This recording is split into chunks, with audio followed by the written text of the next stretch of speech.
Welcome to the Aegance Offscript Podcast, where we talk to industry leaders who share their stories, insights, and lessons, unfiltered and unscripted. I'm your host, Lawrence, and today we're joined by Sonja Arendse, the founder of Business Support Services, better known as BSS, a Cape Town-based company that's all about helping small businesses grow through the power of connection. BSS curates spaces online and in person where entrepreneurs, partners, investors, and suppliers can meet, share knowledge, and collaborate. Sonja, great to have you on the podcast. Thanks for being here. Thank you. Good morning, Lawrence. Happy to be here. Would you mind providing us with a little bit more context around Business Support Services and what exactly it is that you do? So Business Support Services, BSS, we create space for entrepreneurs to meet monthly, each month in a different part of Cape Town, where we just come together, have a coffee, have a beverage, have a chat, have a business talk, open discussion. It's not us just entrepreneurs just sitting and listening to the expert or the speaker, but we have discussions, ask questions, then we have networking afterwards. And it's just a community. We're 1 year old now. We've turned 1 year old in October. And we actually, it started out with me just creating space, but we actually formed a community now, and which I'm really excited about. Amazing. Well, happy birthday. I'm sure you've learned a lot in that first year. So you built BSS around the belief that connection drives growth. And I think that's a very fair and accurate belief. How do you define that connection in practice, though? You know, what kind of impact have you seen BSS have on small businesses? So primarily my focus is not networking, but taking time out of your day or once a month or out of your morning just to come, relax, be with fellow entrepreneurs.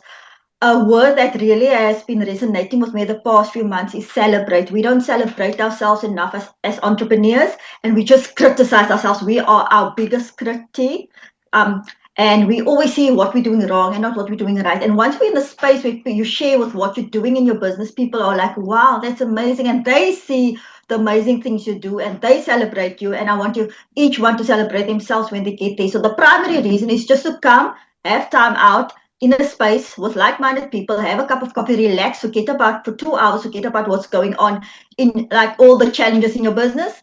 So that's primarily, and then also networking just comes obviously automatically after that, because obviously you start chatting and sharing and all that. And have you seen any difficulties in trying to create quality connections as you scale? Actually, it has become even better in the sense like the last meetup we had in October? So every first Wednesday of the month in October. So that was such a dynamic group in the sense of after the event, everybody's like posting on LinkedIn, sharing on socials. And I would go onto socials and see somebody's business or product and we'll think, this is the business owner who's posting it. And it would be all the attendees, the other attendees and entrepreneurs who were sharing each other's businesses. And I knew it came from a place of wanting to help each other, want to obviously give each other exposure. So that's actually become even better as the events progressed from month to month, because deeper connections are formed. Regular people are attending, so it's always like 50% normal regular attendees and then 50% new ones. So the 50%, they're just growing deeper and stronger relationships, which always helps your business because it builds trust as well. Mm-hmm. Amazing. So BSS seems to bridge so many worlds, you know, from investors and suppliers to entrepreneurs and media. How do you balance those different needs while staying true to your mission? So, but it always begins with people first. I know we're in the business of businesses and entrepreneurship, but who is the business? It comes from who's the person. So I always try to be authentic in knowing my person, who is my customer, who's coming to the event, making sure I know what kind of businesses they have, what challenges they have, and making them feel welcome when they come, but also as sponsors and partnerships, being very transparent in how we can assist them. So we have so all the people in my team are people that attended my events, and they offer this service. So we have the most amazing photographer, we have a videographer, we have social media, and on and on and on. And whenever I have something big coming on, everybody's happy to assist and pitch in. So from a partnership perspective and a sponsorship, which I had quite a lot over the past year, we always tell them about the return in investment. Like these are the target market. If they want more footprints in their store, in their venue, as because we're always looking for coffee shops or restaurants or hotels to have our events at. So then these are the target market. Also visibility, we're quite visible on social media. So exposure for their brand, exposure for their business. And so they get more business by partnering with us and obviously providing us with venue space or whatever's needed. And are there any challenges around aligning incentives between the various groups? I mean, we mentioned them, the investors, the suppliers, entrepreneurs, and the media, but now you've also mentioned your partners, your coffee shops, people that are hosting you. Are there any challenges that come with trying to align an incentive structure across those groups? So when we're looking at, and we need more people because it would be so great to partner with these, is because of the exposure. I don't think many other people give it as much exposure like we do, because once I post as BSS, the others all the other attendees, they just share. There's so many people that shares. And what challenges has become is there's not enough venue space.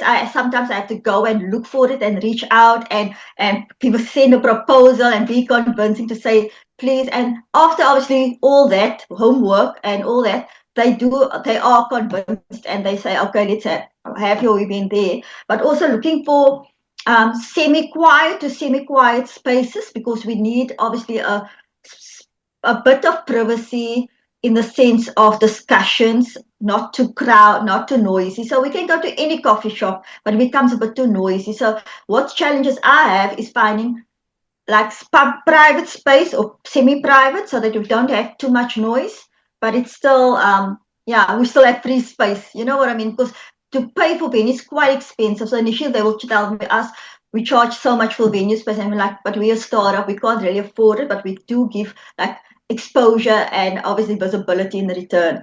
So I think that is one of the challenges. Mm-hmm. And so curating meaningful business connections is it's a human skill, but it's also a process that can be hard to scale as you grow. I mean, how do you think about balancing the human touch of BSS with efficiency and structure as you grow? I think I still do. At the moment, I'm solo alone. I have people that assist me with social media now and again, but I'm happy to say that from January, I have a full-time branding manager that's coming on board. Also, I have another staff member, so our team's growing, and then obviously we have the videographer and the photographer. But it's difficult because I've done everything solo alone. So it's like, and I know about technology, I know about AI, but it's very difficult for me to transition because I'm so set on manual. I do manual emails. I'm just scared the emails is not going to get to the person if I use different methods. So it's very time consuming the way I do it. What has helped me a lot is Quicket for ticket sales. That has just obviously helped a lot with admin.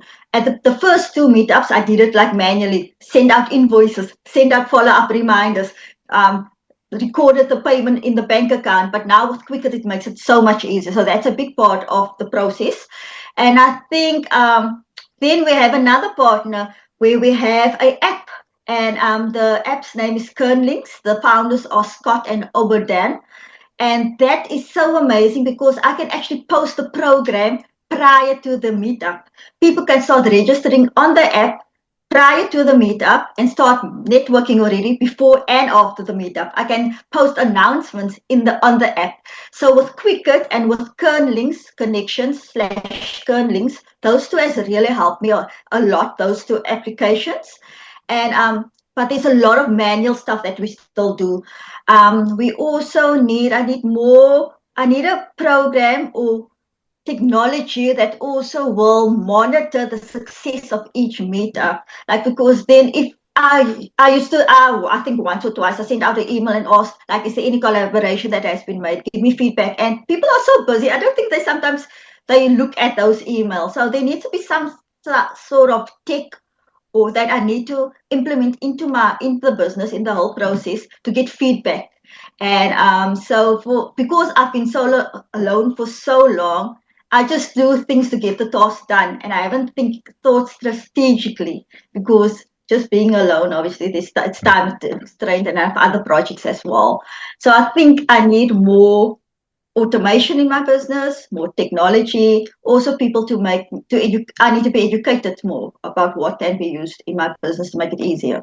So you touched on quite an interesting point there on automation. I mean, if you could automate or simplify one part of your current business at the moment, what would that be? Sales. I spend a lot of time with sales, and I've thought of outsourcing it, but I'm also I'm not good at delegating. So I just feel it's so lovely to reach out to the person, sell their ticket, and when they come to the event, they actually meet me, the person who sold the ticket to them. So I'm struggling to get away from that, where I'm going to use a process or technology to do the sales. And so sales are taking a lot of time out of my day.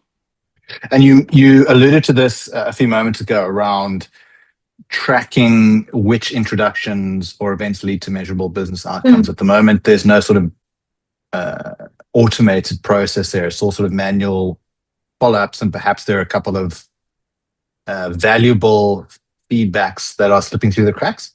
Yes, definitely. You know how I know about it? Because I'm always in contact with my community. Like on a daily basis, I chat with quite a few a day, and we catch up. And that's just me. I just love chatting to people. And then, by the way, they will tell me, "Oh, Sonja, I've reached out to this one or that one." Like an example would be I introduced a chocolatier with a pastry chef. They were at the same event, and then the pastry chef obviously placed an order with a chocolatier for chocolate for a pastry and whatever. That's only one of the examples. There's so many others. I also hear many of them arranging meetups or meetings at our meetups to obviously have coffee afterwards to discuss how they can work together. And that obviously makes me very excited when I hear people are going to collaborate and whatever. But people don't have time, or they don't make the effort to reach out to me, or it's only when I have like casual conversations with them. The one lady I met, I bumped into her at another event, somebody that was at my event, and she's like, "Oh yeah, the person who was your speaker, the IT person, he's going to help me with my IT problems and my IT setup and whatever." And then I'm like, "Oh wow!" So over the past year, I must probably only heard about like 10% of the success stories. Many of the people said, "Oh, their LinkedIn connections has grown by 100 or a lot because of all the connections they've made through my events." So, but I know there are so many collaborations that happened, especially with me. I've collaborated with many other entrepreneurs. I created a space for other entrepreneurs to grow, but then surprisingly, I grew the most. Like with my business and stuff, I really didn't think my business is going to grow so much through all the services and products that I get from the entrepreneurs. But to be honest, Lawrence, it's challenging for me to monitor the success stories because I really reach out. They're just so busy. Once they leave the meetup, they just like back into work mode, and they don't have time to still give feedback. How do you think that kind of visibility would change how you plan future events or partnerships? Partnerships, it will definitely help with partnerships, because then they will see there is opportunities for people to grow. Like I said, initially, my main focus was just for people to get away from their desk and have a time to relax. It was all about, don't want to overemphasize mental health, but to a degree it was just to feel normal again, just to relax. That was my main purpose, but it just like organically came that people made business and they were starting to obviously collaborate. And so I need to look into that more in the new year. I'm having my strategy session the end of November, so I will be looking at that. But like I said, initially it was all about having a safe space to share resources, ideas, knowledge, support.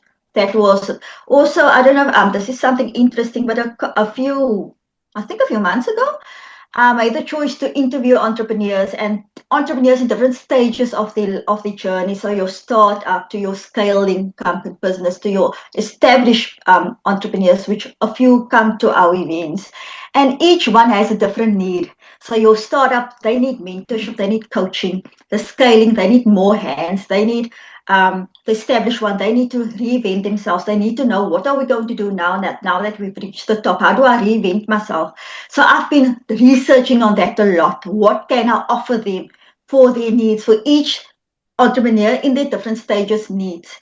And I've reached out to people that can fulfill these needs.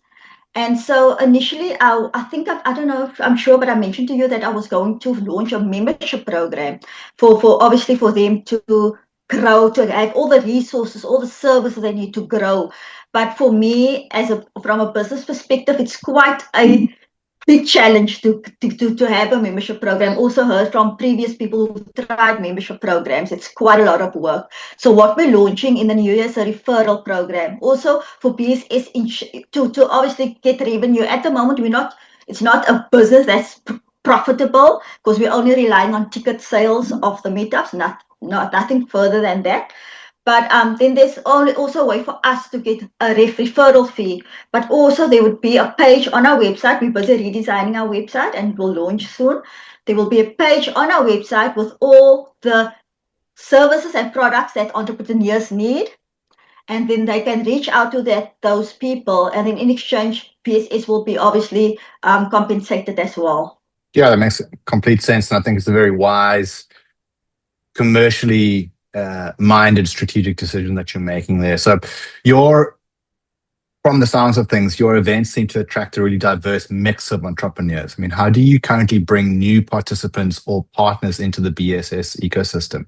When you say participant and partners, do you mean entrepreneurs attending or do you mean businesses? I suppose both. So both attendees, people that attend your networking events, but then also your partners. So, people that put up their coffee shop as a venue, for example, or whatever it may be, someone that's not necessarily an attendee, but is offering some sort of value to the attendees.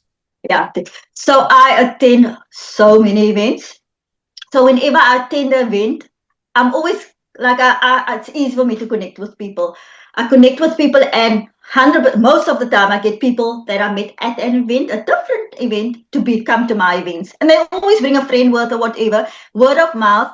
My existing regular members are such great ambassadors or advertising agents that they share my events and they bring their people as well. For me, for partnerships, it's all about research. If I'm not attending an event, I'm researching. So researching potential venue spaces, potential partnership. We've partnered with Aegance now. Aegance are providing discount on car hire for entrepreneurs because, like the established entrepreneurs, the ones that scale, they travel a lot, and we have many entrepreneurs that travel a lot as speakers, as hosting workshops in different provinces. So that's where Aegance come in as a partner, BSS partner, and providing discount. We have other brands that's also partnered in the past. We started out with Starbucks, and that's the reason why we've grown so much, or the reason that I've have such structure. Initially, when I started, I just wanted to have any coffee shop and just a space. But when you partnered with a big brand like Starbucks, they want to know what's your return in investment. How are we going to benefit? So I had to obviously create structure and make it worth their while. You know what I mean? So that's how the structure came in. But so I'm always researching for potential partners or companies where entrepreneurs are the target market. And there's so many businesses where entrepreneurs are the target market, from tech businesses to even health and wellness businesses. Because you know what I mean? So people are very much into health and wellness, especially for entrepreneurs, because as you know, it's a challenging journey. It's like, you just need that. You need to look after your health, your wellness. And so just researching, attending events, and I'm always open. I'm always looking for the gap in the market. I'm always looking for what can we do to solve a problem? And if I can do it with a partner and say, you have this problem, but I have this resources, or I have the market for you, why don't we partner together? So yeah, that's always, yeah, I'm always on the lookout for opportunities for partners too, and then always once a week I attend events. Yeah, I mean, it's something that I hear often from most great operators is that they're nailing delivery of their services or their products, but that their growth, whilst initially relying on referrals, has now become bottlenecked by referrals because you kind of reach a bit of a ceiling with networking and referrals. I'm interested to Mm. understand whether you've considered any other go-to-market channels that might bring in more clients or new participants into your events. That's so good, so 100% true. You become get a bottleneck. It's like what challenge I have. I partner with Hershey's, which is an amazing company to partner with. They are so helpful, but I found because Hershey's, most of the events are free.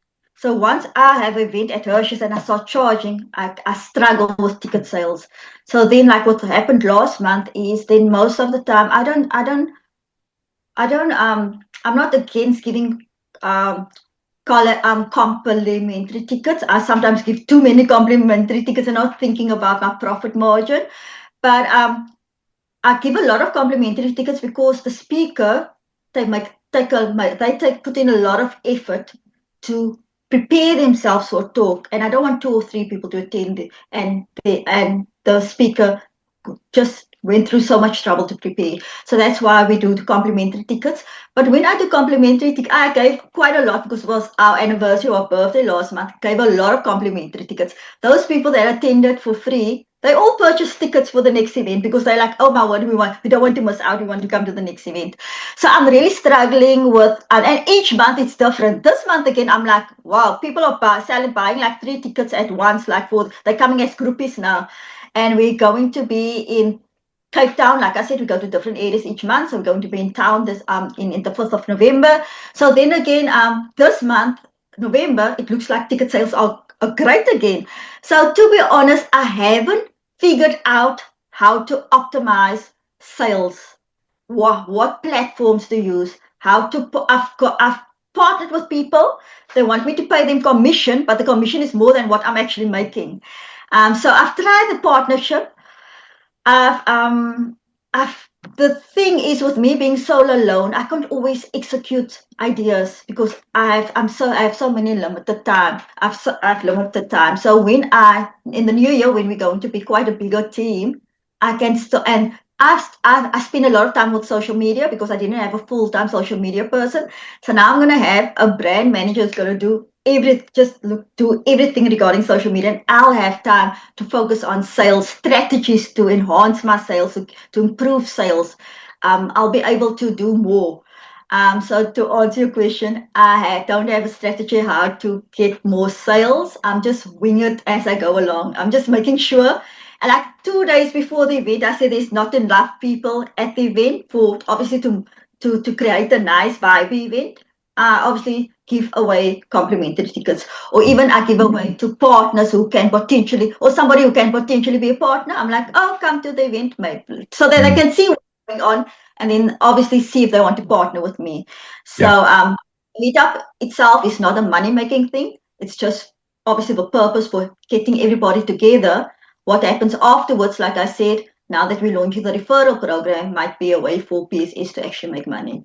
Yeah. And I'd imagine that's sort of your future state, right? You want to be in a position where BSS is bringing in revenue, but more importantly, is bringing in predictable revenue. Exactly. I think it can't be guaranteed 100 with a referral program, but then we have other things as well. So we highlight. I like to use our attendees, so we use them as speakers. We don't. I think it's only 2 speakers in the past year that we had that wasn't at the event. We also have a entrepreneur of the month each month, like out of our community, and we highlight them, their journey. But then we sell ad space, which is going very well at the moment. People are reaching out to obviously to buy ad space in the newsletter. So we only have one newsletter a month. So we want to increase it to 2 a month and then get more people to buy ad space. So that's one way that we're also making money. That's also not guaranteed. But then what we do have, we're launching in Pretoria the 12th of November. So that will be more predictable. So and then also because then we at the moment the model is a set fee that the representative would pay in the different provinces. So so we have Pretoria, our first province that came on board. So we're hoping to have the other provinces as well. So that's like I said, when it comes to predictable income, that's a flat fee that they pay us. And so that will be more predictable for me. Yeah, that's our revenue system. That's how we make money. And so, but the referral program won't be a guarantee. I wouldn't know. It won't be, yeah, won't be able to foresee how much I'm going to make each month. And if you look ahead a few years, what's your vision for how BSS evolves? I mean, is it more digital? Is it more community driven? Is it more global, dare I say? What's your aspiration for the company? So I forgot to mention we do have an online event free. You can't charge it for everything, so we do have a free once a month online event, online session every last Thursday of the month. So this year it was more about figuring things out, and we've evolved quite a lot, starting out with Starbucks and having a very structured and program because of giving back to Starbucks and make it worth their while. Now that we BSS went on their own and just partner with a different coffee shop or restaurant or hotel each month, we have more freedom to do what we want. So it's more about still meetups, growing in South Africa. Don't know about globally yet. People from abroad can attend our online events, but also just making it better. For now, it's just about creating a community. The past year, we just created a community of regular attendees. Not even the regular attendees, even on LinkedIn, which I'm very active on, regular supporters besides the attendees. We just have people that regularly share posts. There's a reason they might not attend. There's some reason they might not attend, but they share posts, they support us. I had a guy that each month when I share a newsletter, he would respond and say, well done, you're doing well. But he couldn't attend my events because he was still working full time. Last month, I checked the ticket sales. I'm like, oh, wow, we've purchased a ticket. And then he left his full-time job because he's now full-time entrepreneur. And after a year of like just supporting me via digital online, he attended the first meetup last month. So it was amazing to meet him. So many people that are chatting on LinkedIn with, and then they say, we're going to come to one of your events. It's just like life is obviously busy. And then they come to my events, and it's just like a nice feeling. But for now, just making the meetups better, more fun, more interesting, valuable for entrepreneurs to attend. And then obviously just have it another one or two provinces besides Pretoria. That's the goal. And yeah, that's nothing massive, but just knowing that we obviously helping entrepreneurs, creating value, and that entrepreneurs have a space. I always in my meetups, I share that if you have ideas, I don't want to make it only a Sonja, only BSS initiative. I tell them, if you have ideas, please share. And there's one lady, she is the branding lady as well, the branding manager, who's going to start soon. She is very involved in animal safety and animal organizations, and also in the sign language. So it's all about inclusivity. So BSS is hosting a sign language class, and all entrepreneurs are invited to join. So we also started the initiative hashtag Entrepreneurs for Good. Every quarter we're going to go out and do something in the community. So we had one in July. Entrepreneurs got together. We had an online. I normally don't charge for online sessions, but we had an online session where Andrew's his name. He is the regional sales director of Southern Africa for Zoho. So he shared his entrepreneurship journey with us, but we charged people to obviously attend online. We used that money to buy food, and then I went out and handed food out in Paarl, where it is so needed for kids and old people. And so I had another initiative. We have an NPO that attends our events regularly, and then they went out yesterday to a cancer unit and went to hand out face glass and toothpaste and whatever, and BSS obviously supported them in that as well. So I want entrepreneurs and my platform for also to do good in South Africa, and not only like focus on our businesses, but also give back and see the need out there. So yeah, I just have a lot of things planned. I also what I identify is internships. I got involved with students in Falls at Falls Bay College, where they study and they now need internships. And I'm like, okay, this is a nice this can be a nice initiative for us as business owners who doesn't have money or doesn't have the budget for extra help in the business to use Falls Bay College students. So that's something I'm still working on. But there's so many different stakeholders that can be connected and who can help each other. But like obviously there's just too much. I only have 2 hands and there's too little time. But yeah, it's on my to-do list. So there will be more initiatives in 2026. I'm just not sure how it's going to pan out. Well, it certainly sounds like you've got many balls up in the air that you're currently juggling. And it certainly is quite commendable, the initiatives that you have to give back to the community. Sonja, if our listeners and viewers want to connect with you and find out a little bit more, maybe get involved, maybe attend one of your events, where's the best place for them to do that? So you can search under Business Support Services or BSS on Quicket for ticket. Every month there's a event that's registered on Quicket. On LinkedIn, socials, on LinkedIn, it's Business Support Services. Instagram, it's BSS underscore entrepreneurs, and Facebook, it is BSS. They can also contact me via DM on LinkedIn. Yeah, and that's it. And they can go visit our website, which will soon look different, but it's for now, it's Business Support Services. Amazing, Sonja. Well, thank you so much for your time and for joining us on the podcast today. It's been a fascinating conversation, giving us a little bit of insights into the reasons why you founded BSS and the growth that you've experienced over the last year. I wish you all the best with the strategic planning in the coming months, and that 2026 you just continue to grow and expand. Thank you so much, Lawrence. Appreciate this opportunity. Thanks. That's it for today's episode of the Aegance Offscript Podcast. If this conversation sparks something within you, a thought, a question, or a new way of seeing your own business, like the video, subscribe to the channel, and leave a comment down below. We'll catch you on the next one. Cheers, everyone.